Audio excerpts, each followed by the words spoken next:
Have you ever thought that the world is going mad? That it's lurching from crisis to crisis? That common sense and rationality seem to have vanished? Is the world out of control?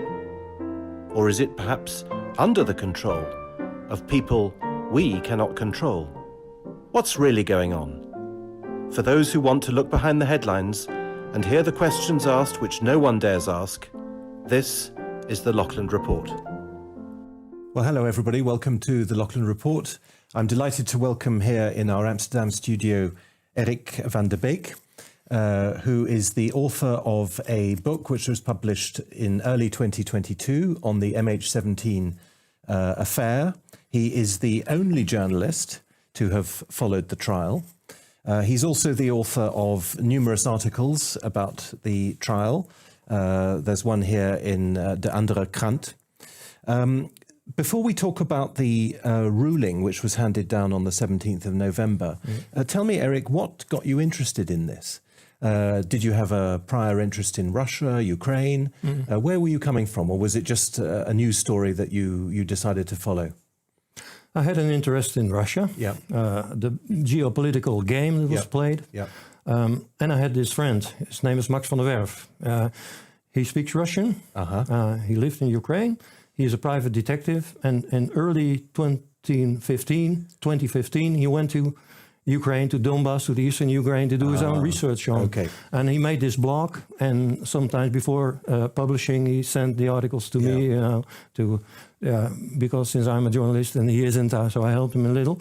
But so this is how I got interested in the subject. So in other words, he helped you with information from the Donbass, from the Russian side or the pro-Russian side of the conflict? I wouldn't say the pro-Russian side of the conflict. He just did his own research. He went to Pervomaisky. This is where they say the fatal missile was launched, and he talked to all citizens of this little village, and nobody had seen anything. That's amazing. This is how I got interested in the subject. Because the thing is, I've dealt with, in an earlier professional capacity over 10 years, I dealt with accusations that were made against Russia. They never seemed to end. You know, the Skripal affair, the Litvinenko affair, Navalny, all these things. And I very often questioned those narratives. But of all the accusations that have been made against Russia, MH17 at first sight seemed to be not implausible, unlike some of the others, unlike, for example, the alleged poisoning of Alexei Navalny, which I never believed in for a minute. The MH17 issue, which, of course, as I'm sure everyone knows, is a Malaysian airliner that crashed or was shot down, we believe, over Ukraine in 2014, in July 2014. It seems plausible on the face of it that the Donbass separatists had anti-aircraft missile systems, and that by accident they shot down a civilian airliner. They were being bombarded, of course, by the Ukrainians, and so it's not totally implausible on the face of it. On the other hand, the MH17 affair played a very important political role, and I'm sure you'll agree with me on this, because if it is true that it was shot down with a missile system supplied by Russia, then, of course, it showed, or seemed to show, that the conflict in the Donbass was not an internal Ukrainian conflict, but instead a conflict between Ukraine on the one hand and a Russian secret or proxy invasion on the other. I remind everyone that we're talking about 2014 here. This is long before the current Ukrainian war. And at that stage in 2014, the line was from Moscow that there were no Russian troops and no Russian military material. Instead, it was rebels, Ukrainian rebels within Ukraine. And that's a very important point, because, of course, on the Ukrainian side, they always refused to deal with the Donbass rebels as their own citizens, but instead treated them only as the proxies of a Russian invasion. Yes, that's correct, yes, as you say, to me it wasn't an implausible story too. So, because before MH17 came down, already 16 helicopters, fighter jets and military transport planes had been shot down by the separatists, the rebels. So no, to me it was the same. I thought, well, it could have been, the Russia-backed rebels. Now you've and I see from your article that you've called it a political show trial, which is strong language. You wrote your book in early 2022, so earlier this year. You've already, I know from your articles, because you've kindly written for us on fedinternational.com. I know that you've questioned a lot of the evidence. You've said that the prosecution was unable to prove its case, and indeed, of course, one of the 4 defendants was acquitted. The other 3 were convicted of murder. Now we've had the ruling. What does the ruling bring us? What have you drawn from the ruling of the 17th of November since you wrote your article for us on fedinternational.com? Well, while reading the verdict, the judge kicked off with accusations against Russia. Yep. Because he talked in length about Russia having backed the separatists. Yes. But, this wasn't what the case was about. It was about 4 individuals, Very 3 Russians, 1 Ukrainian. Yeah. So there's the political dimension of the trial was evident in the judge's own ruling. Immediately. Yeah. After having lectured about the Russian having total control overall, having the overall control. Yep.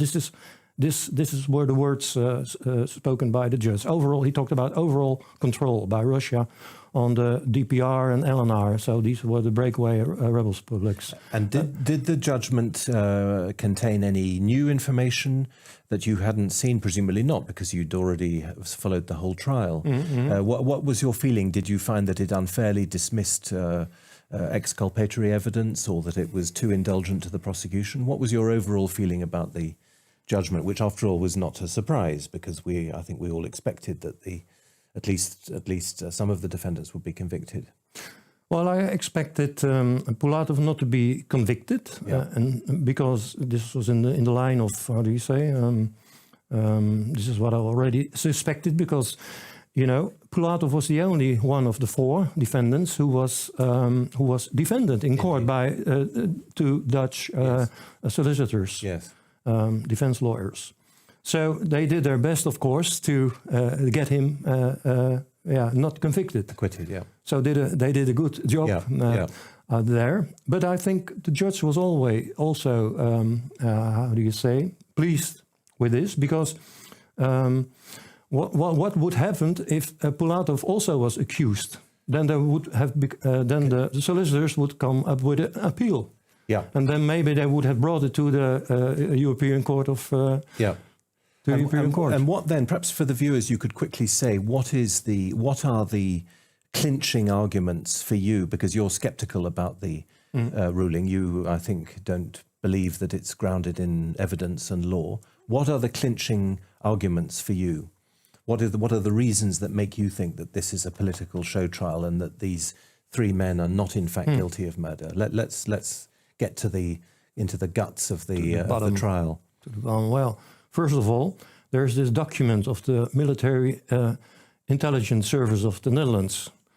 This was discussed in court. According to this document, Western intelligence services have seen several Ukrainian book tellers in the area, in the eastern part of Ukraine. Yes, the book teller is the anti-missile system, the mobile anti-missile, anti-aircraft system that the separatists are accused of having used. Yep. Yeah. There were several, I think 6. Yeah, there were 6 Ukrainian book tellers spotted in the eastern part of Ukraine, but no Russian book teller was spotted. Right. Seen there. Right. So, and everyone agrees that it was shot down by a book missile. Well, not everyone. Not everyone. We could have a discussion about that, because the MH-17 is said to be brought down by a book missile containing a warhead, and inside this warhead are 1,870 butterfly-shaped particles. Only 2 of these particles were found, one in the captain's body, the other in the cockpit. So what were the other particles? Were they put there in the captain's body, or were they put in the cockpit? Yeah. But then the prosecution said, well, these not all particles have hit the plane, and those who the particles that had hit the plane, they could have fallen out, or they could have been crumbled. Yeah, You know, yeah. to pieces. Yeah. But then, how can we be sure these butterfly-shaped particles that were found in the captain and in the cockpit, that they were butterfly-shaped before they before the explosion? Because the prosecution admitted that particles can lose their shape because of the force of the explosions and because of penetrating, the plane. Right. So how can we be sure these particles were butterfly-shaped before they left even on the level warhead? of whether it was shot down by a Buk missile? We don't know. But now, with your point about the Ukrainian Buk Telar systems, we don't know if it was a Buk, whether it was a Ukrainian Buk or a Russian Buk, for which you're telling me there is no evidence, because you've written about this as well, the so-called photographs which we were shown at the time. Yes, there were photographs, there were videos, and there were also intercepts. So phone conversations by the separatists.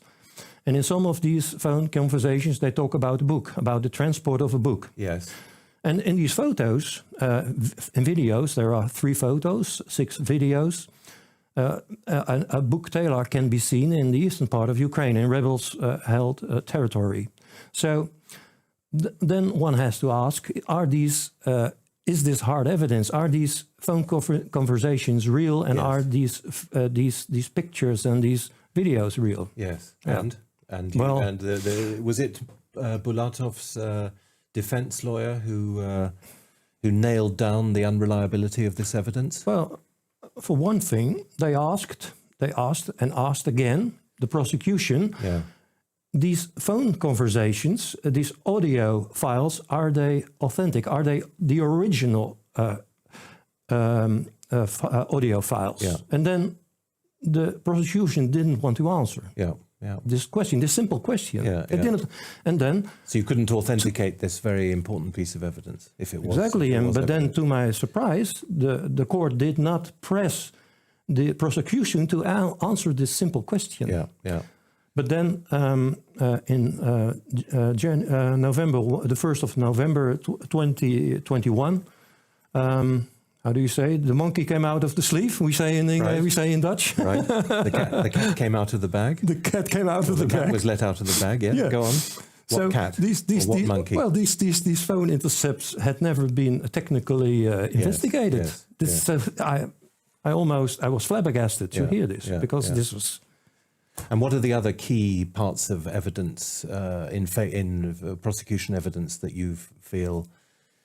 So you've got the Ukrainian books. You've mentioned just now the village where it was allegedly launched from, and nobody saw it, or heard it, or anything. And what are the other? Are there any other key parts of the story which the prosecution failed, in your view, to prove?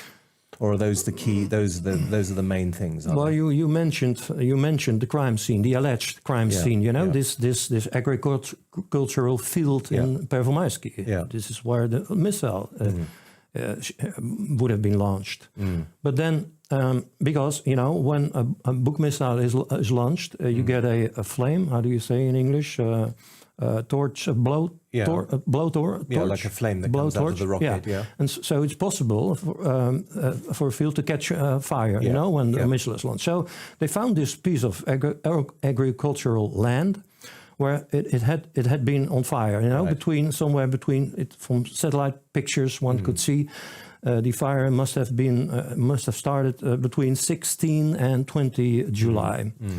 It was on the 17th that MH-17 was brought down. Yeah. So then the prosecution said, this is the crime scene. They based it on the fire, on the fact that the field had been on fire. This was in one important indication. Right. But then when you zoom out from this satellite picture, there had been fields on fire everywhere in the white surroundings. Because it was hot and dry or whatever, Not only that, it was a war zone. Right. So exactly. This is completely nuts to say this is the crime scene because the field has been on fire. But then there are track marks in the field. Right. And then they say, well, this is from a Buk Telar. Yeah. So why couldn't it have been from a combine harvester or something else? Yeah. Well, And why do you think the defendants were accused of murder? Because the narrative, the prosecution narrative, was surely that it was an accident. And even the prosecution doesn't think that the Donbass rebels were trying to shoot down a Malaysian civil airliner. Why were they accused of murder, do you think? Yeah. And not manslaughter, involuntary homicide? Yeah, they've been accused of two things: murder and shooting down this plane. Yeah, but murder implies intent. Yes. And Well, they've been convicted of it. yes. In absentia. The Dutch courts and the prosecutions, the thing the Dutch court and the prosecution say about this is that their intention was to bring down a plane because they had done so before 16, as I mentioned earlier. Now Well, they brought down a Ukrainian Air Force helicopters Yes, that were bombing exactly. them, but Yeah. the Malaysian airliner obviously wasn't bombing them. No, this is true. Yeah, but then, in Dutch law, there is now, because this trial has been done according Dutch law. Yes, yes. And then in the Dutch law, the Dutch book van The penal code, the criminal code, yeah. Criminal code. It says there's no difference between shooting down a military plane and a civil plane. Right, right. So No, but it's the idea of murder, because murder implies intent. You know, if you murder someone, you... yeah, you what they have a- intended. So they intended to shoot down a plane and to kill the passengers. This is how the court sees it, and the prosecution. Are there any other key things that have troubled you about this trial? I'm sure there's so much. You've got this enormous book, Yes. which I'll show again. The next book will be even thicker than this one. so- Yes. Well, we hope it'll come out in English as well. If there aren't any other things, I want to put, as to conclude, one final point to you. I know people who are convinced that the Ukrainians shot down the airliner. That's their position. I can't really judge it. They believe that the Ukrainians did it for the reasons I mentioned at the beginning of our show, which is that, of course, it demonstrated or or if it could be proved that the Russians had done it. If you commit this crime and then blame the Russians for it, you could say that the Donbass rebellion was in fact a Russian invasion. What, if any, credence do you lend to that theory, that it was deliberately done by the Ukrainians to criminalize the rebels and to present them as nothing but Russian puppets? Is there any evidence to support that, or is that a... I do not exclude this possibility, and that's in my book too. Yeah. There are scenarios in which, because it's possible. It's possible, and in fact, there was a motor casing found of a Buk missile 9 months after the crash by a Dutch recovery team. Right. And it had a serial number engraved on it, and then it appeared. I see you smile. Well, I think I know what you're going to say. I can guess. Because then the Russian missile administration found that it had been delivered to Ukraine. Yeah. In the 1986 or 1987. Yes. Yeah. Well. Yeah. Yeah. Well, the people I know who blame the Ukrainians say that not only is it certain, that's their view, but also that Western governments actually know this, a bit like with the Nord Stream 2 gas pipelines, which I am personally convinced I read your article on that the Americans did it. And There's no doubt about that. Exactly. I think that one really is a slam dunk, as the Americans say. But if it's true that these governments know or think they know that the Americans did it, or in this case the Ukrainians, then it's a pretty impressive reflection on the state of the world. If our theory is true, that these acts of sabotage or atrocities have been committed and that Western governments know who did them, and yet, of course, cannot say because they are our allies, if this theory is correct, then we're in a pretty bad situation. I'm afraid so.